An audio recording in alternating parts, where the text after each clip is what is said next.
Hey, what's up, everybody? Welcome back to the show. My name is David Scales. This is episode number 570 of Surf Splendor, and I am such a fan of today's guest, not only for his super impressive and unrivaled in many ways surfboard shaping career, but mainly for the quality of his character, which has been tested and proven for decades. It's been showcased through his treatment of employees, his long-standing business partnerships, the commitment that he has to his family and to his friends. Born in Honolulu 1960, he began surfing at the age of 10 and shaping at the age of 14. He has made surfboards for brands like Town and Country, Lightning Bolt, Brewer, Surfing Hawaii, Hawaiian Island Creations, but for the past couple of decades, he's been committed to his own label, Eric Arakawa Surfboards. Among the surfers who he's built boards for over those decades, Michael and Derek Ho, Mark Occhilupo, Shane Beshin, Andy Irons.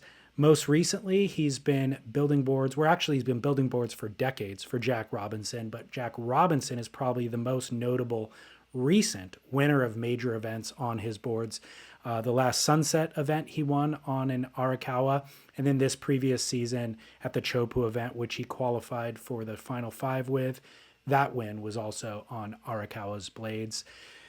Eric Arakawa is also going to be the honoree at this year's Boardroom Show Icons of Foam Shaping Competition, where 8 shapers will compete to replicate 3 iconic Arakawa designs. Eric will be the judge of those boards and determine the winners. This all takes place on October 11th and 12th at the Del Mar Fairgrounds in San Diego. The event's open to the public. You can secure tickets on boardroomshow.com. Eric's going to be there all weekend hanging out in the US Blanks booth. Come and meet him. I will be there as always, so I would love to meet you. So we're going to hear more from Eric today to learn more about his ethos, his life's work. But first, just a word of gratitude to my longstanding industry partners, the Surfrider Foundation, Veyer Watches, and Real Water Sports. Real Water Sports is actually hosting another Chicama trip. They do this annually. It's a group trip. They bring coaches to teach you how to foil, do lessons. It's in March 2026. I don't have the dates in front of me, but you can watch the video from their last year's trip and then learn more about this trip at realwatersports.com. Of course, this is in addition to their incredible selection of surfboards, foil gear, board bags, anything and everything you need for any water sport. They have it. They ship globally, and they have incredible customer service. So go to realwatersports.com to learn more. And then Surfrider, because the ocean needs more friends. Become a member at surfrider.org. I've been doing a podcast series that I'm producing for Surfrider. Last month's episode was about offshore oil drilling. This week, we're going to be releasing a new episode about their climate action program. I've learned a ton through doing this series. I think you can too. I find it to be entertaining. So fun and educational. Go listen to the Surfrider podcast on any podcast platform. They also publish it here on YouTube, so click over to their channel to watch that. And of course, become a member at surfrider.org because again, the ocean needs more friends. Lastly, Veyer Watches. I've been friends with the dudes from Veyer and wearing these watches for 6 years now. It's wonderful to see their growth, and I think it's almost entirely due to the quality and value of their watches. These are high quality, durable, beautifully made timepieces. I'll save you 15% by going through our portal, veyerwatches.com/surfsplendor. All right, enough of my talking. Let's hear from Eric. My name is David Scales for Surf Splendor, and I really hope you enjoy my conversation with a truly iconic surfboard shaper, Eric Arakawa. Enjoy. Surf Splendor. The honest truth is actually I'm not pronouncing it correctly myself. I've got the English American pronunciation. So what would the traditional The pronunciation be? traditional would be Arakawa.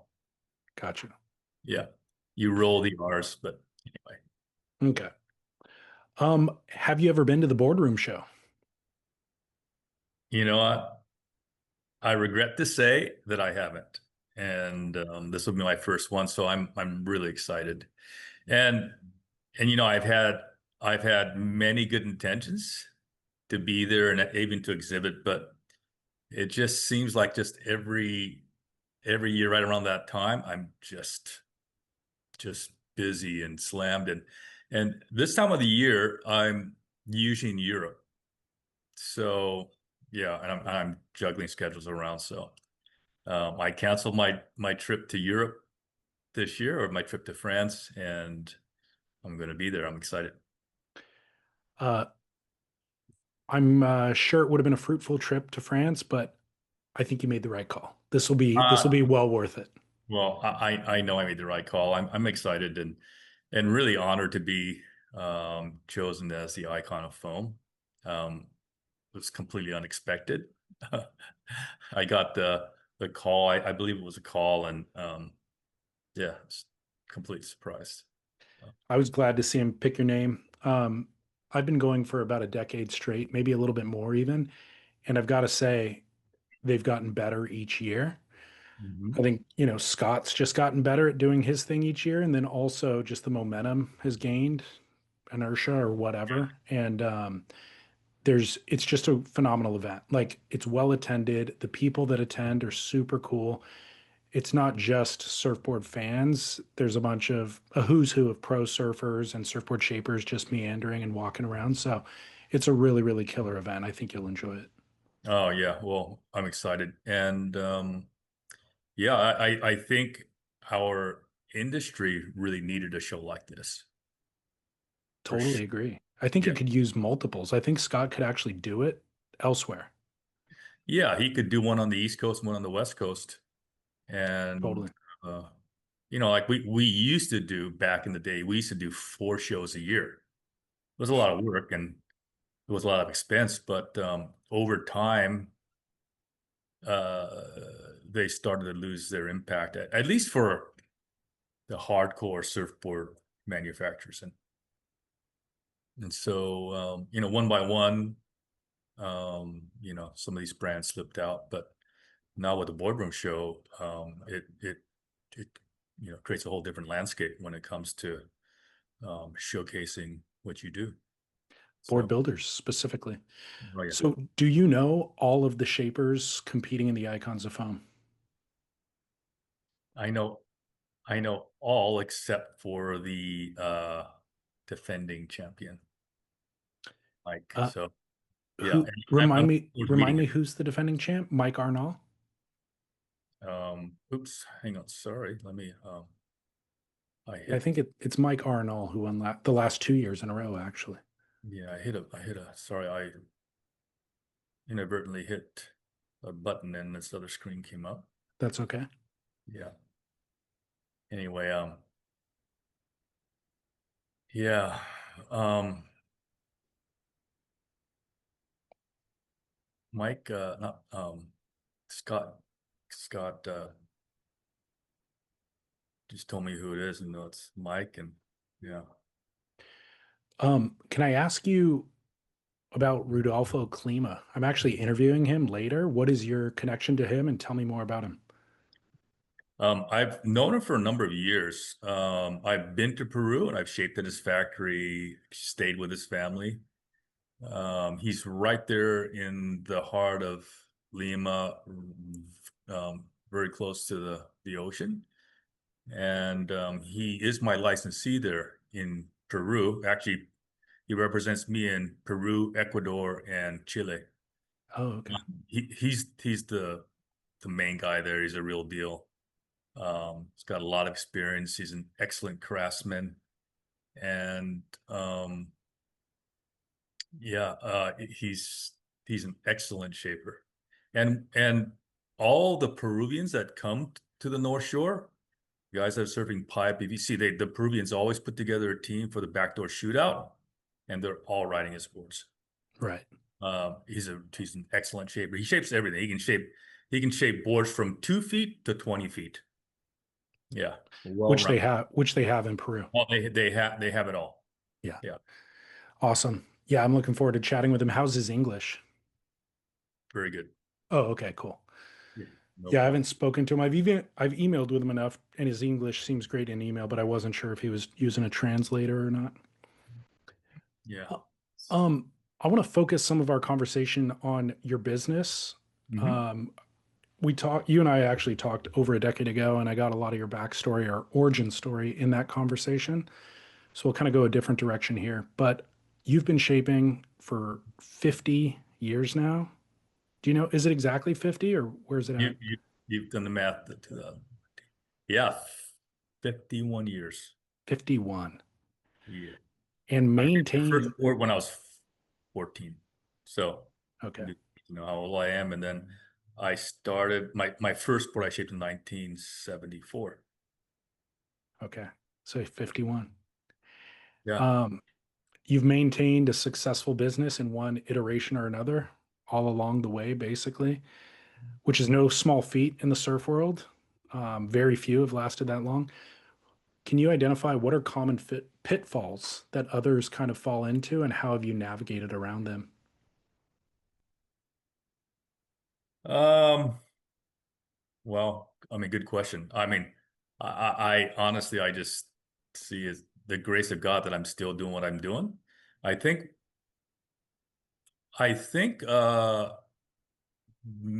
of the common pitfalls, I don't know if this is the most prevalent, uh, but I think it's falling into a rut and where this just becomes a job and a way of paying the bills and, you know, and supporting your family. And it, for a period of time, maybe about 25 years ago, maybe longer, maybe about 25 years ago, um, I fell into that rut and I just wanted to do something else. My mind was somewhere else. Uh, my mindset shifted. I was thinking that um, I need to find something else with, I don't know, greater purpose. I'm not sure. You know, I'm not sure where I was at the time, and I just shaping surfboards was became a chore, and every day I'd come in, I'm going, and we were hand shaping boards. Every day, you know, there'd be a stack of orders. I'm just going, man, I have to go 9 rounds with this blank and that blank and shaping everything from 5/6 to 9/6 and sometimes all in one day. But yeah, but things changed and I'm not sure. Maybe it's maybe the advent of the CNC machines and good software. But I look forward to coming to work every day and I think what maybe what the CNC machines and I don't attribute to all to that because you know you can fall into a rut, you know, using that kind of technology too. But I think I've just been able to feel like I can see again Hmm. and use my creative vision to design boards and um, yeah, I mean, you know, you asked a really good question, and I'm sure after this interview, I'm going to have to step back and ponder that. But honestly, now when Monday morning rolls around, I I'm chomping at the bit to get into the factory, and I feel like this is where I'm supposed to be, and I'm enjoying it. You know, some Mondays are better than others, Sure. but generally Sunday evening, I'm already going. All right, Monday, new week. I'm ready to go. That's great to hear. I'm wondering if that what you're explaining exists in all professions. You know, like I'm sure an accountant on year 25 is pretty bored with accounting as well. Um, so I don't know how to mitigate against burnout or just boredom or whatever. Um, or I'm wondering if there is something specific to surfboard shaping. You know what it is? You mentioned a key word there. It's burnout. And when I look back, that's what I was struggling with. I was struggling with burnout. And so sometimes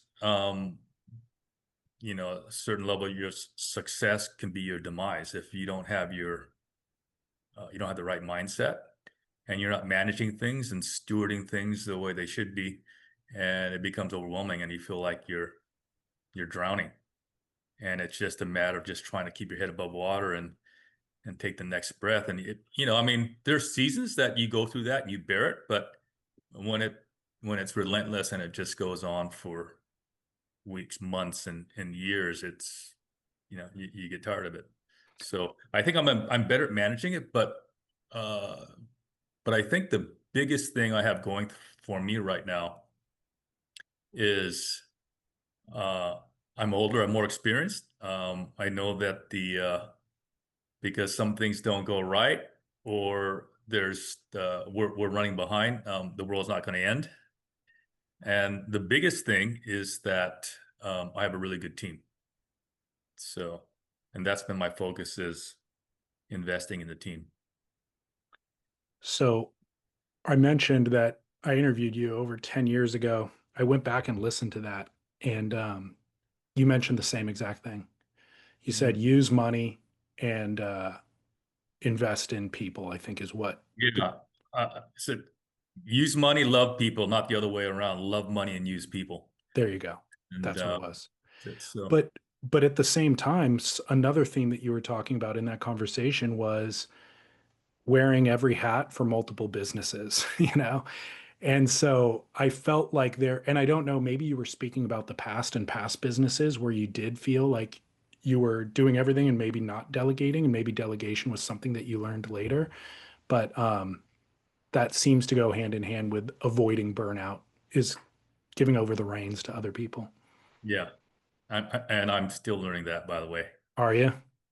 Well, yeah, and so right now we're in a whole nother phase, reorganizing things, and I'm working on succession.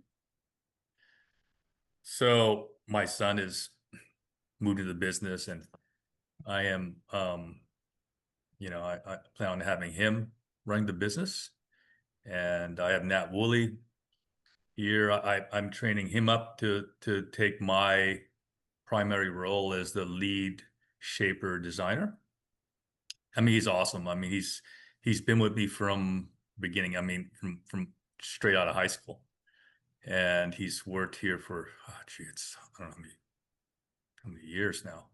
So, and he's awesome. He's a gem. I got Ryan on the machine. He's the best machine operator, in Hawaii, and I regard him as not as a machine operator, but he's our first shaper. So and everyone, and I mean, I have a crew, and we're looking to build that crew out. We have Gabrielle in the office, we have Ty out here in our factory showroom, but um, yeah, I just, so what helps me is knowing that I have a good team to pass things on. I'm not going to be walking away. Like, I want to be released to do the things that I want to do right now in this next phase of life. I mean, I want to continue creating. I want to tinker around. I want to experiment with different constructions. I want to pick off on some of the projects that we let go during COVID. So I want some freedom just to be in the factory, to do what I love to do, and have fun. So, and then I Absolutely. want to be a support to the kind of support to my team that I wish I had when I was, you know, growing in this Yeah. business. Yeah. Help them grow and consequently Yeah. grow the business, right? So yeah. So my primary responsibility right now, I see myself as investing in my team. Yeah. Great position to be in. Yeah. So. What are some of those projects you said that you let go during COVID that you want to invest in? Well, different constructions. We were working on a composite core. It's a blank with extruded polystyrene, and we actually cut it up in different sections, and we have embedded carbon and some organic veneers in between for dampening, for flex, and we've had very, very good feedback. with the boards we were building. We built, I don't know, quite a few prototypes. We actually brought them out to market for a bit, and then COVID hit, and we had to streamline everything at the factory, and we just put that on the shelf. And actually, it's time for me to look at that, or maybe some other iteration of that. So I have other ideas, and I have lots of ideas, not enough time to do those. So I'm trying to create a situation where I have more time and I can bring those some of those ideas to life. Can you explain the difference between extruded polystyrene versus expanded, which we know Yeah. is So EPS, and then yeah, what are the EPS benefits of it? expanded. EPS is the beaded foam, and so um, they're actually like little mini bits of foam that have this chemical in it called pentane that actually causes it to expand. And what it goes is it goes into a mold, and heat is applied to the mold. That's steam that goes through it, which heats it up, which activates the pentane, expands the little beads, and then with the right amount of heat, it fuses together. It's not the best. Uh, it's not structurally, and maybe in terms of maybe like shear strength, it's not the ideal type of core, but it's sealed, with fiberglass and resin, so it holds together. The expanded, extruded polystyrene is a whole different process. There's no beads. It's polystyrene, but it's extruded. It comes on, and it's got a whole different structure to it. There actually is a grain, but it's vertical and not longitudinal, and so that helps with compression. The great thing about that is that it's 100% hydrophobic. Does not absorb water, and the densities we're using are stronger than PU or EPS, or the EPS we're using. Typically, people use 1.7, 2 pound foam. So yeah. So it's similar weight but stronger. Well, I mean, depending on the density, right? So um, the we're using a higher weight extruded polystyrene. Some people call it XTR. XTR is a brand name, but the advantage is the resin doesn't soak into it. So we do have to create mechanical bonding, little anchor points. And with the EPS, you have beads together, and sometimes the resin can seep in between the beads. So yeah. Certainly water can, once you have a breach in that, if you have a ding, so you have to get out of the water. Yeah. So what are the performance differences or benefits? The I feel, and this can be contested, but what we're feeling is that the extruded has better elongation. So meaning that it can bend and flex before it fails, but the elongation has a certain memory. So I think more a resilient memory than EPS. It's definitely, I mean, structurally, I think it's superior. It's pretty amazing foam. It's a little harder to work with. Definitely harder to cut, but yeah, I think it's a superior material. And then what does lamination look like? You have to use epoxy, and it's still the typical the standard layup, but it's just it there's certain issues, like, I mean, with bonding, we do create some mechanical um, bonding services, and then also when it comes to um, the finish, we have to create micro vents.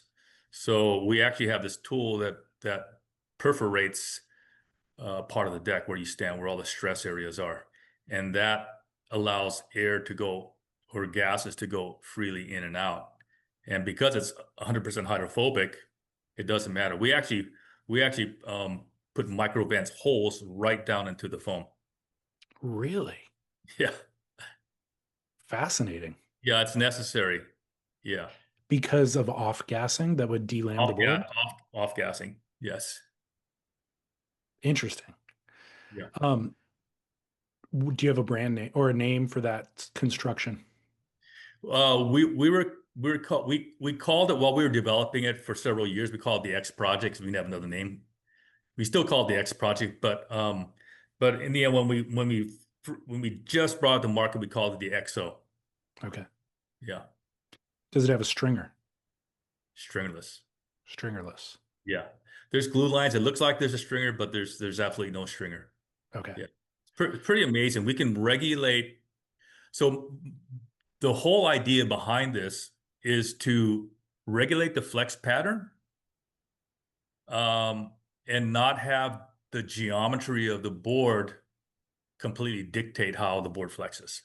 So apart from geometry, we wanted to manipulate flex and memory. To create more predictable flex.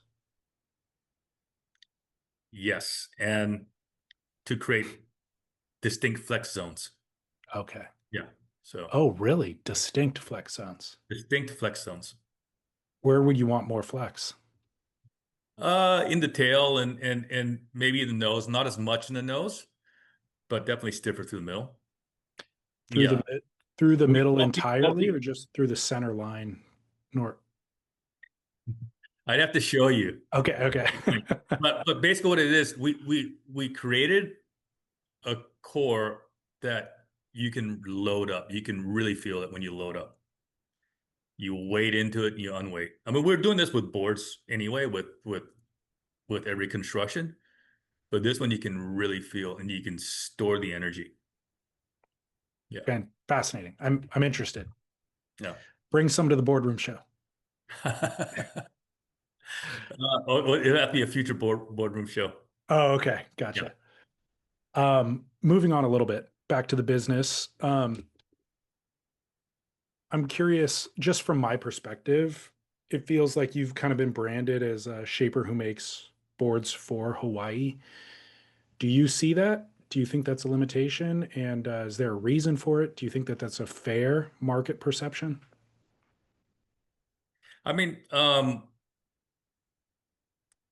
I mean, I think every perception is fair because it's it's everyone's individual understanding when they see me, and then when you're seeing someone from the outside, you see in part, so you don't see, if you're not right here, you don't see things completely. So yeah, I mean, I say that's fair, but I feel like we're a lot more. I mean, of course, yeah, I know that we do have the perception um, of having knowledge, right? Just maybe having the expertise of building boards for powerful waves like Hawaii, Tahiti, maybe places in Indo and other parts of the world. But um, we have soft waves here too, Hmm. and often in the summer we're shaping boards for just small, fun, high performance wave, and some waves that are just really weak. So I feel like we have everything here. I mean, when I was shaping boards for Michael and Derek on the tour, I mean, they were on tour going all over the world. It was not the Dream Tour back then. It was pretty much the Grovel Tour. And so we were figuring out how to get boards to get from point A to point B. And it wasn't the best two waves. It was the best of three. And length of ride was one of the criteria. And, I'm thankful that it's changed since then. But so boards had to be really loose, but it had to carry over flats.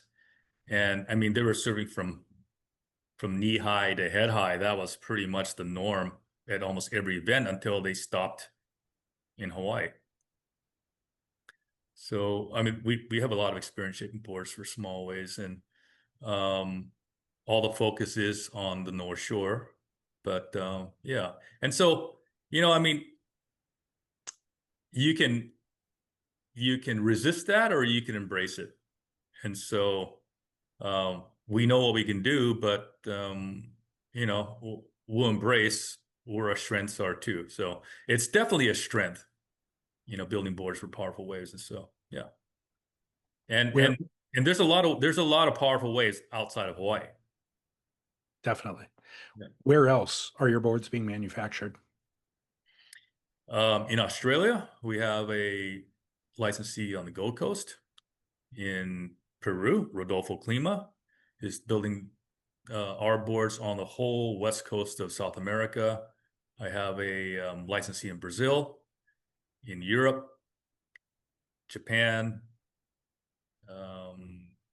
small one in Tahiti, and yeah. What about California?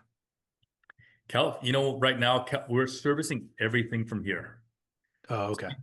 Somewhat of a logistical disadvantage, but we absorb the cost, and we're keeping everything tight. In the future, will we manufacture in California? Maybe. I never say never. Can you educate on how you manage quality for all those different locations? Yeah. First of all, it comes the way you manage quality, first of all, is you take your time and you wait for the right factory to come up with the right person behind the factory that you do business with. That's step one. So I've been very intentional and deliberate about not just connecting with the first person that approaches us, but I waited. Like, for example, like in Europe, we have a new licensee in Portugal. I'm sorry, I forgot to mention South Africa. We have also a licensee in South Africa, but we just recently set up manufacturing in Portugal, and I waited literally for at least 10 years for the right one. And because I know what it's like when you have someone that doesn't really care, or just doing B grade quality, and we're basically we're looking for the A team, and it's worth the wait. So first step is finding the right people first with the same mindset and the same standard of quality that we have. The second thing is you got to show up. You got to be there.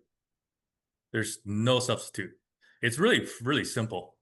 Is you got to pick the right person, and then you have to show up.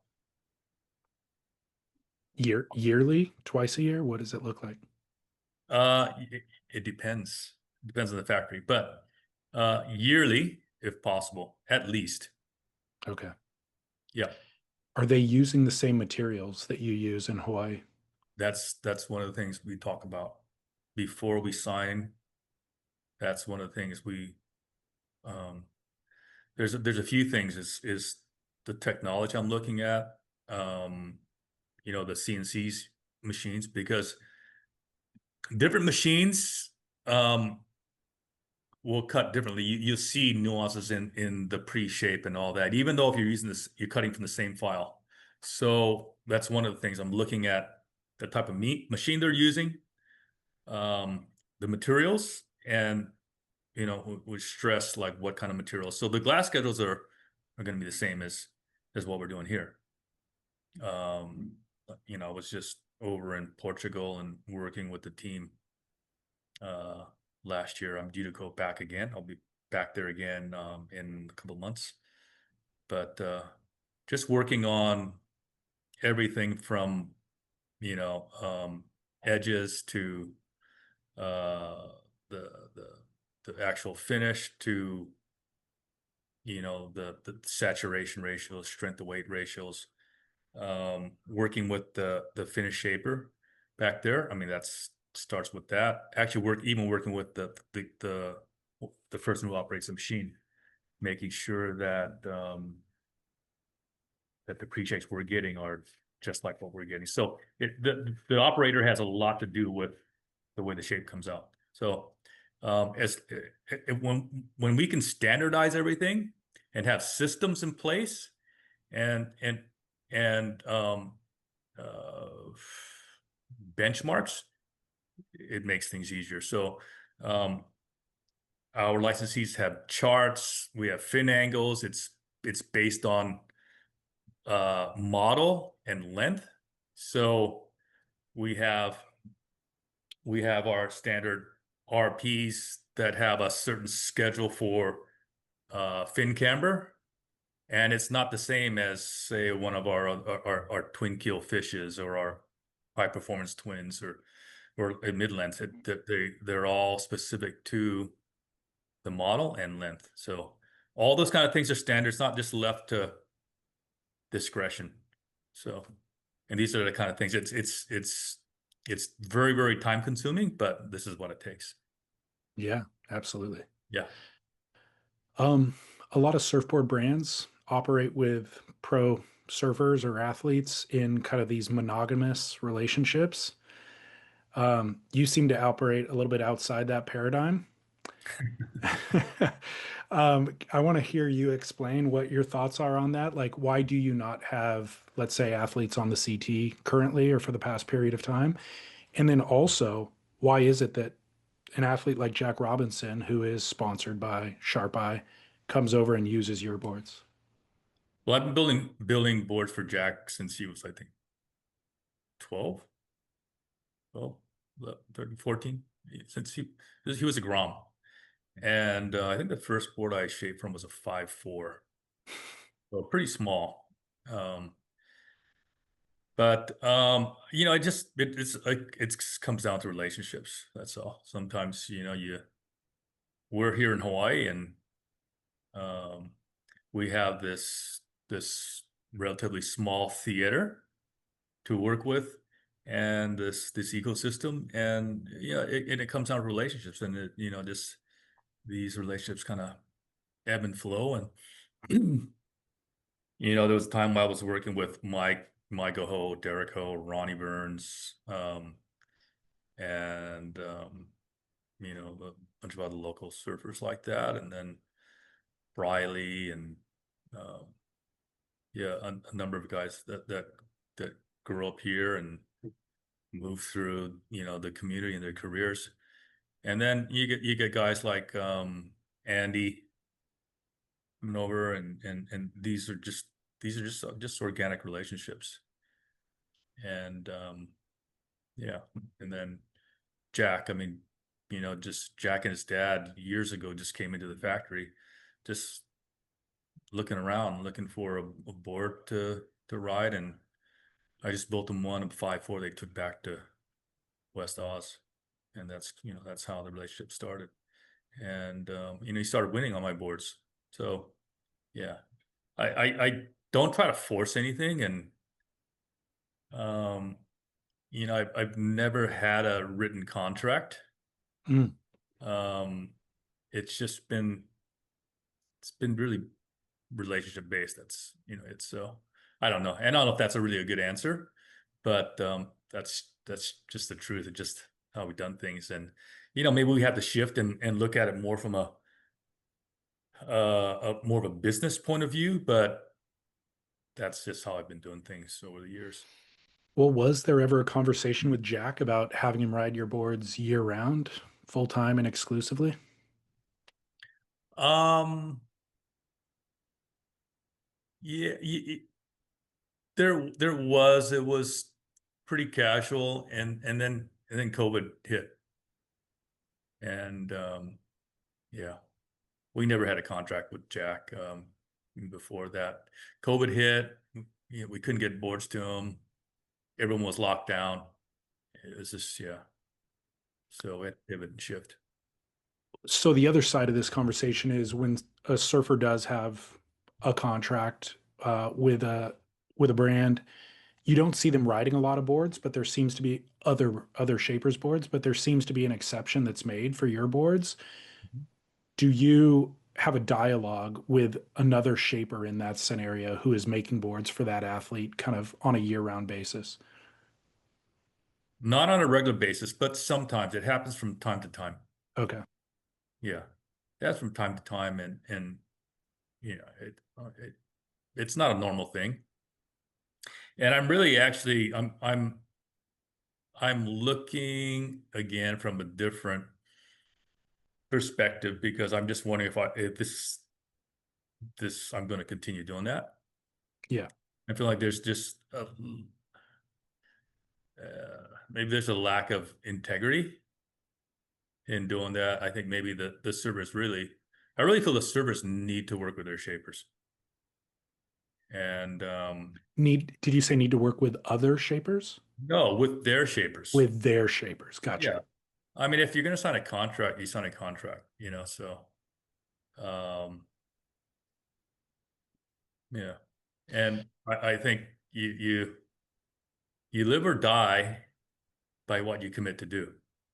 And I just feel like you just need to follow through. It's so if you look at the data, the multi-time world champs have had long-term relationships with a specific shaper. Exactly. So I think you had a 10-year run with Andy, and he won 3 titles during that period of time. Obviously, Kelly and Al, Stephanie and DH, Carissa and Matt, John and Pizel, Gabriel and Kabiaka. You know what I mean? So like the data's kind of in, and so it would indicate that there is refinement being made at the decade mark of like actually working together for that long. Right. And nobody bats 1,000. I mean, every shaper will go through a slump and man, they're just struggling, not connecting.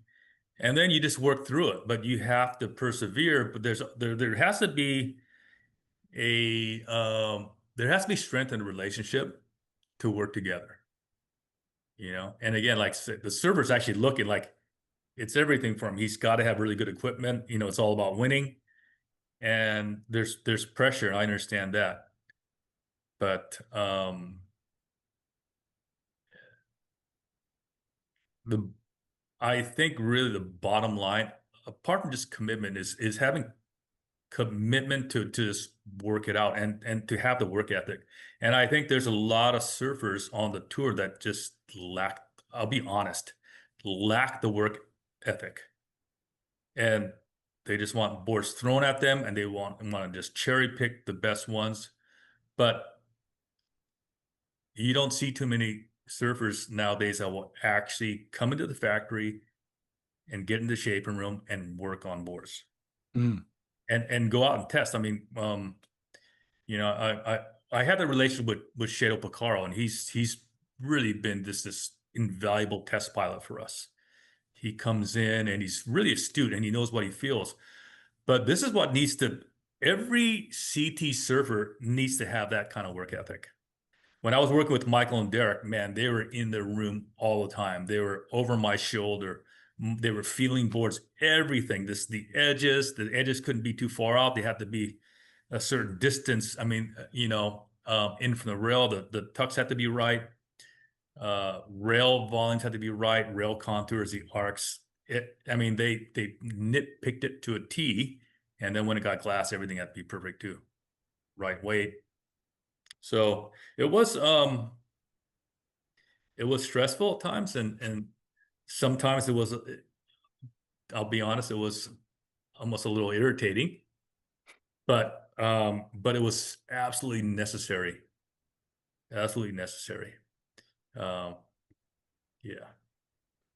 Well, Maybe not irritating, but I tell you what, there was pressure, and it was not easy work. Absolutely not easy work, but that was necessary. so those guys were coming off of an era where surfers actually shaped their own boards too. So there might have been some of that DNA still in them. And the Mhm. era afterwards, I wonder if it's the culprit is that things got too busy. Surfers are traveling more. They not only have contest obligations, but then photo shoots, sponsor obligations. And so now the way the WSL structured next or this year now is there's 6 months off. So Yeah, maybe there's a there's more break. time to kind of R&D, you know? And so that was one thing that I not argued, but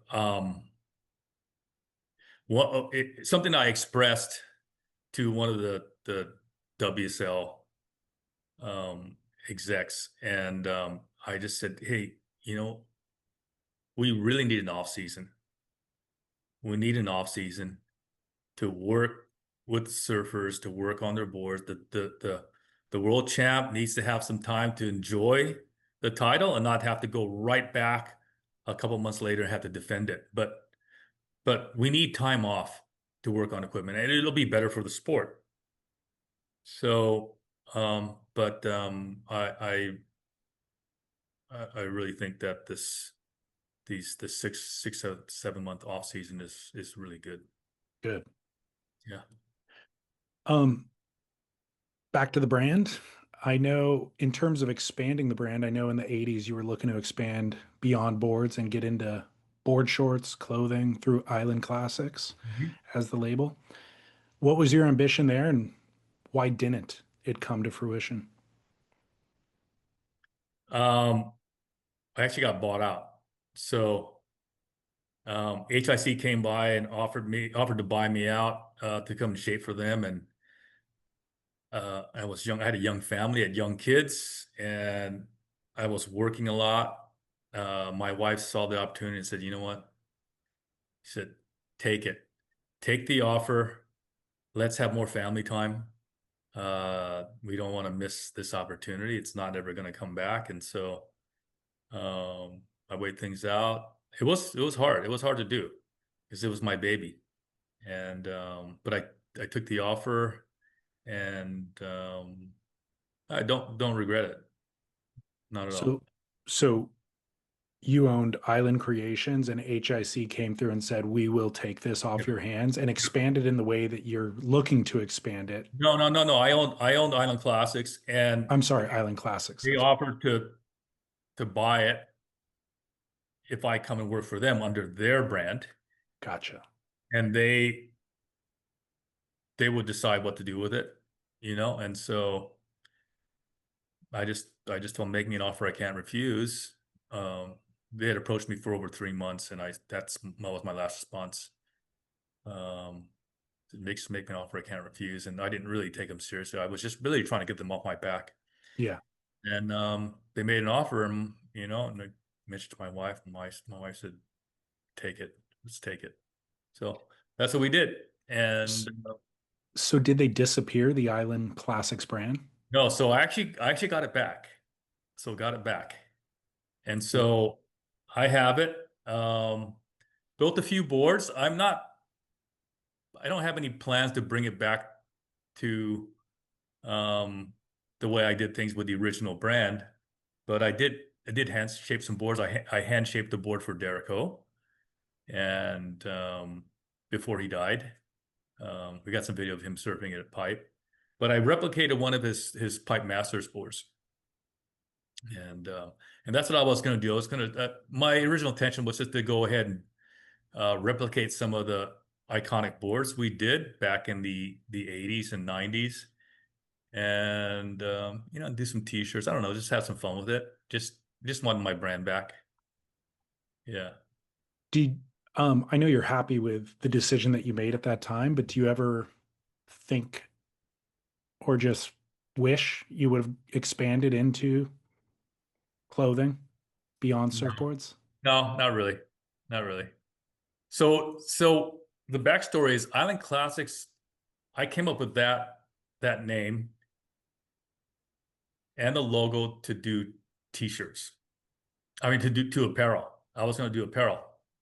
And I had actually hooked up with an investor in California, and in the end, I decided, like, I don't want to get into details, but I just knew what I was doing wasn't right, and I took off and went to Europe, met Maurice Cole there. We became lifelong friends. Some of the oddest things happened. We're such opposites, and and then while I was in Europe, I just realized I was working for this apparel guy.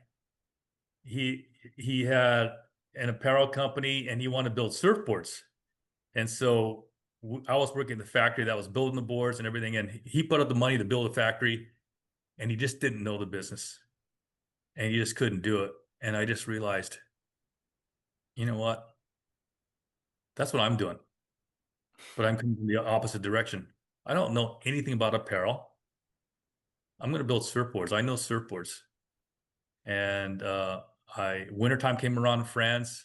I decided I'm not going to stay here anymore. It's too cold. And I flew back, went home, and decided, you know what, Island Class is going to be a board brand. And that's started. And then shortly after that, hooked up with Michael Ho and Derek and Ronnie, and yeah. And Off to the races.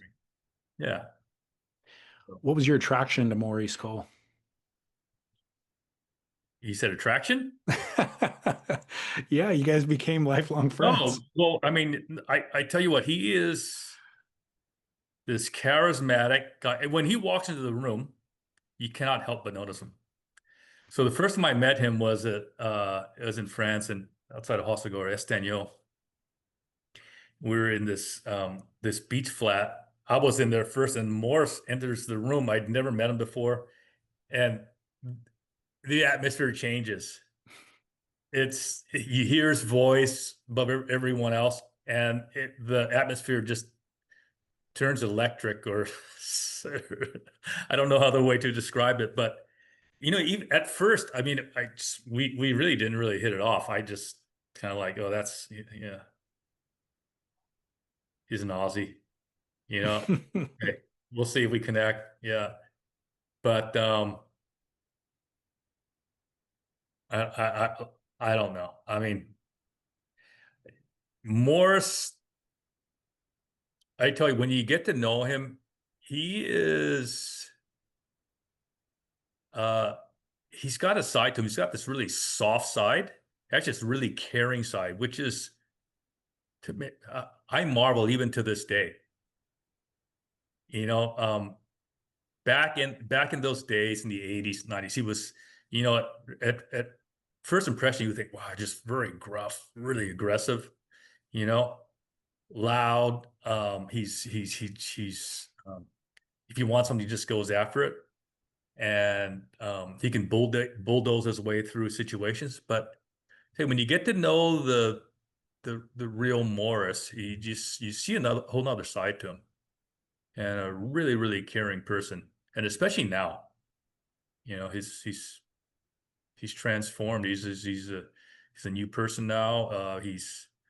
Um, he's really he's reevaluated his life and got a view of what really matters now. But again, it really comes down to, like, Morris. What I found is he's really caring, and he's always fighting for the underdog, even at his own expense, even to his own hurt. So, yeah, if you talk about what attracted me to Morris, I think, yeah, it'd probably be that. I mean, you make it sound like a romance. Actually, we joke around, like we're so different. We call it a bromance, Yeah. We, yeah. I wasn't defining it. I'm just calling a spade a spade. No, But no, he's a good guy. My wife loves him too, and my wife gets along with his wife, and yeah, it's yeah, my kids know his kids, and so we've all grown up together. you may already be aware of this, but that transformation that you're talking about, he directly attributes to you and your influence in his life. It's been years ago now, but I believe he told me that you were the one who introduced him to Christianity, and that Yeah. was really a pivotal moment for him. Yeah. I mean, from day one, I mean, um, I mean, you know, uh, I have a faith in Jesus, and with Morris from day one, I never hid it, and um, and Morris was not adverse to that, but just never, wasn't too open. But um, again, we're friends and we just share life together. I just try to be honest with him, and he's always been really honest and transparent with me, and so and and, and that's how things work. But yeah, um, He's expressed gratitude towards you about that yeah. to me. Oh, So cool. yeah. And I don't know. I've only known him, maybe in the past decade or so when has probably been a softer, more vulnerable version. But he still has the gruffness, but everything that you're saying, that other side, he wears equally up front on his sleeve. And I think that a lot of people can uh, maybe discount that or just not notice it because of the gruffness, but that vulnerability is always right there out front too, from my Yeah. perspective. Yes. And there's times where I'll be with him and I'll see how he conducts himself with people and how he, in a situation, will be really giving and selfless. And I'll just say to myself, man, I need to be more like that, Yeah, you yeah, know? totally agree. And yeah, I need to be more like that. And he attributes some things to me, but there's some things that I've learned from him, um, and really only from him. So, um, yeah, it's a two-way street. Good. Well, I'm glad you mentioned his name. Yeah. Um, let's hit on nose guard real quick. Uh, if we can do it quickly. Yeah. Um, I so you're responsible as inventor of the nose guard, which you can discuss if you want. I'm also kind of curious about why it fell out of popularity. Because when I first discovered surfing, I feel like was at the height of its popularity and it just made a lot of sense. And I Mhm. don't have an understanding of why people don't use it anymore. Um, Good question. Uh, give you a couple of stories. The nose guard came about because there were a couple of accidents, a couple of lawsuits. One against Merrick, where he was surfing and he did a cutback, and the nose of his board went to um, poke the eye out of some other surfer in the lineup. She sued. Anyway, they settled out of court, and then Locomotion also got sued. There was a surfer. There was a surf shop that actually sold a Locomotion board with some other sponsor sticker. It was an old team board, and someone got hurt, lost their eye with that board. So they sued Locomotion in a product liability suit, and they sued the surf shop that sold the board. And I think there was a surfboard company with this sticker on the board, and they actually named them in the lawsuit also. Mm. So anyway, Rob Burns, the owner of Locomotion at the time, got on this campaign for the whole industry to change the shape of the noses and wanted everything rounded, a little round tip. And I'm just going like, man, they look ugly for one thing, but they're hard to shape, but they're really hard to glass. I'm going like, but still, it's rounder, it's blunter, but it's still hard. If little radius there just hits you in the eye, you lose your eye still. So I thought the only way to actually mitigate the risk or to truly reduce it is by putting a soft rubberized tip on it. And so that's what we did. I just experiment with different things. And then um, I hooked up with this friend of mine who was sold this business and looking for something else to do, Dave Skadelsky, and we formed this company together and built a bunch of prototypes and came up with the finished one. And so fast forward getting to the reason why people aren't buying this product anymore. I don't know. I left the company. David took over. I was the product development guy of the company.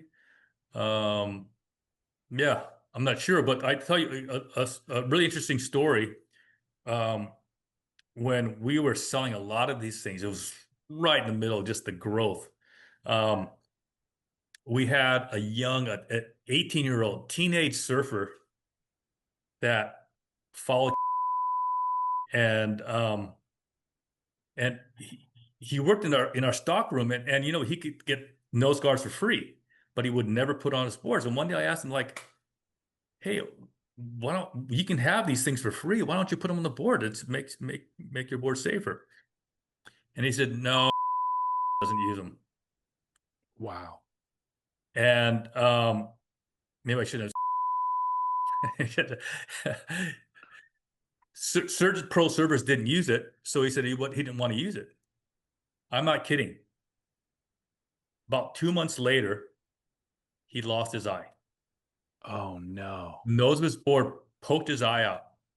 He lost his eye, and then I asked him, "Hey, I give you these nose guards. Do you want to use these?" She said, "No." Still doesn't want to use them. Wow. That's influence. It's influence. Yeah. It's an example of the power of influence. Holy cow. So I guess, I mean, despite that, it seems like it was successful at the time. It was. It was wildly successful. So what do you attribute? I mean, you said you left the company. Did the downturn happen after you left? Um, it started to drop off. I mean, every product has a life cycle, Okay.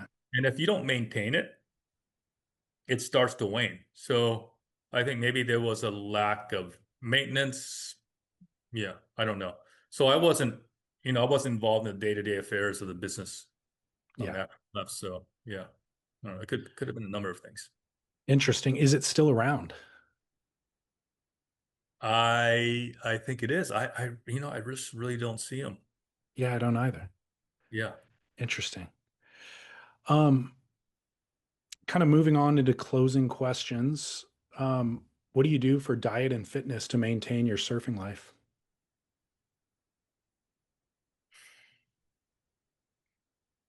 They say the best thing for surfing is surfing. I think when at my age, it's man, it's for me, it's about keeping my back in good physical form and strength.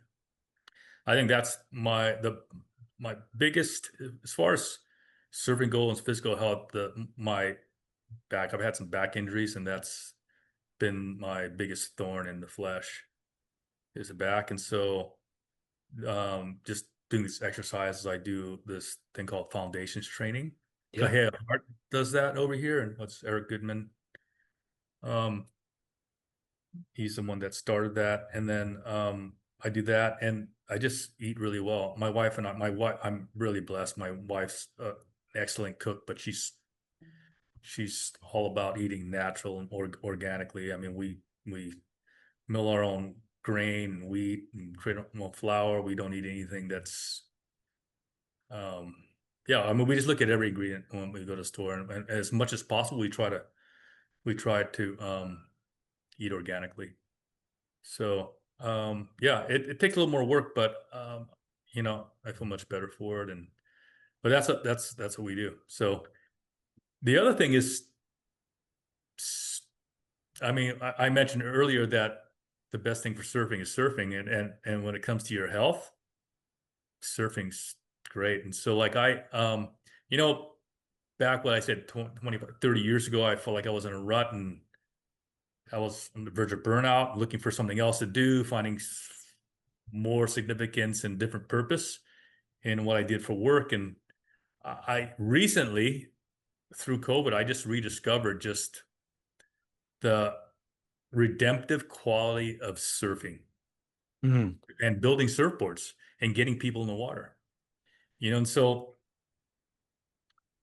I just, surf. I struggled for a long time, and I'm a little ashamed to say this, but I struggled with just this thought that, man, maybe building surfboards is just really lacks some real significant purpose and some value besides just going catching waves. I'm going, man, it's just out there just catching waves. Like, is that a frivolous activity? How much? how much of a difference does my work have on people? And and then I just had this epiphany during COVID when I had doctors coming and getting boards and engineers and different people and lawyers and saying, "Hey, I need I need to get back out in the water. I need to rediscover my first love I had when I was younger and get in the water and just make sure I don't fall into insanity." And so there's just a lot of these people coming out of the woodwork and just had this epiphany going like, man, we were created body, soul, and spirit. And it's not just a matter of us like thriving in this life isn't about just taking care of the body, but it's the soul and the spirit. Morris discovered like really what it meant to to come alive in his spirit and to thrive in a whole different way he's never experienced. And through COVID, I just realized that, hey, me shaping surfboards and trying my best to get every one of my customers a board that makes them a board that works in a way that it makes them want to surf at whatever their level they're in, whatever age they're in. And I just go like, man, when you paddle out, you've had a hard day at work and you paddle out, just everything washes away. And just being in salt water, being out in the ocean, catching a few waves, just has this way of just renewing our soul and spirit. And so, it's given me another reason, another motivation to come in on Mondays. And that's what I do. And Good. I love what I do. Good.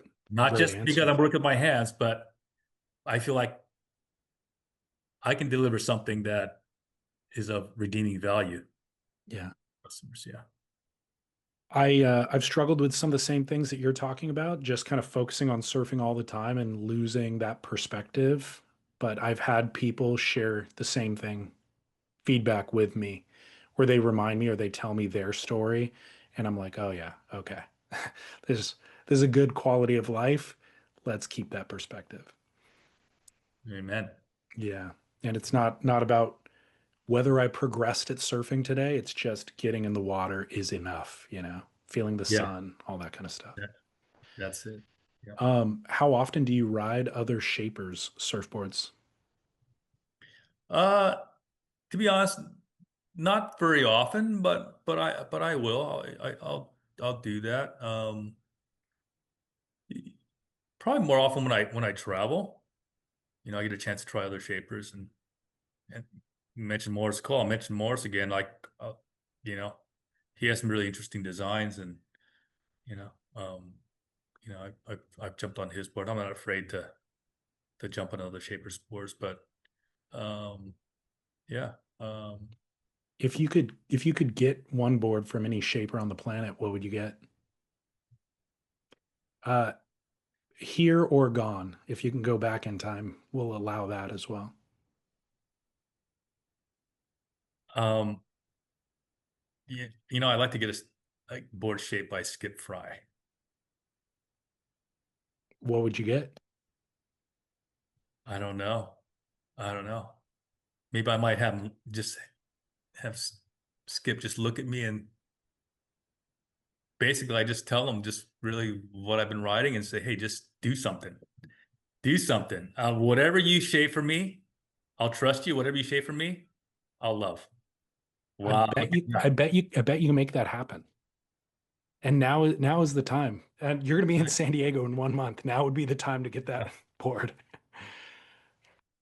Uh, I, yeah, I've never met him. I would love to meet him.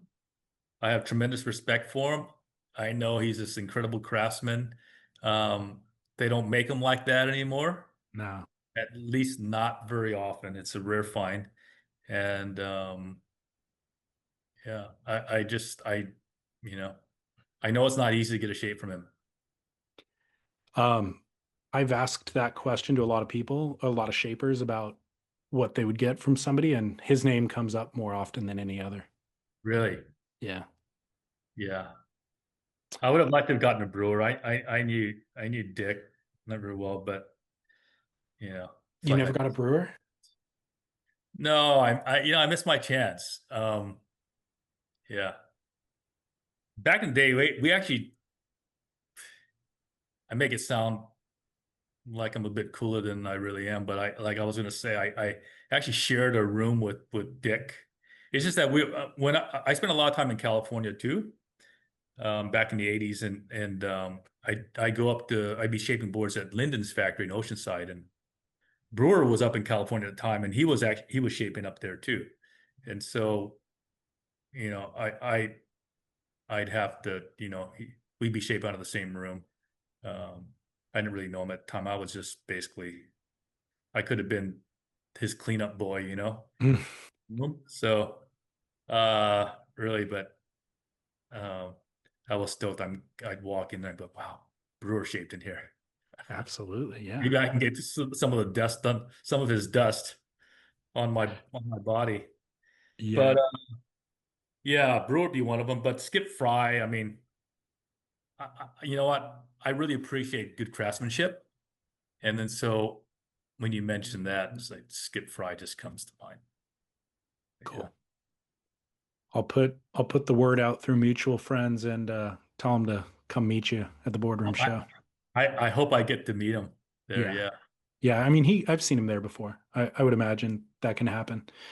Um, yeah, I got that board about a year ago. It's a like 5'6" fish. And I did the same thing as you said. I just went in there and I was like, I've got the opportunity. I don't want to miss it. Whatever you want to make me, I'd be happy with.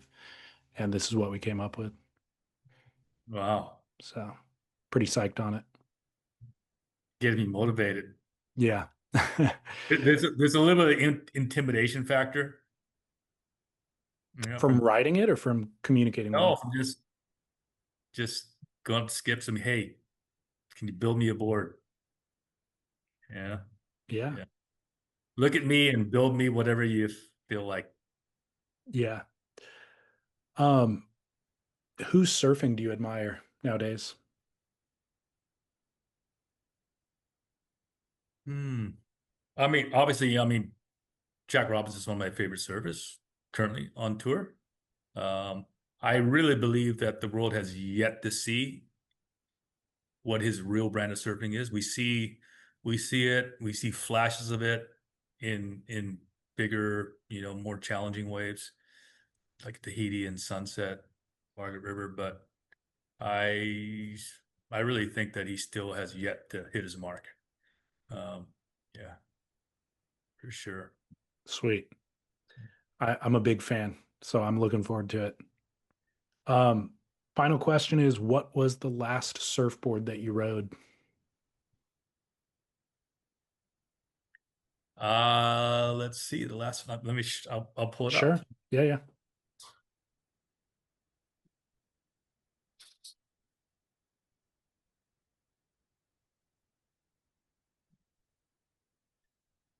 It's this little 20 twin plus trailer.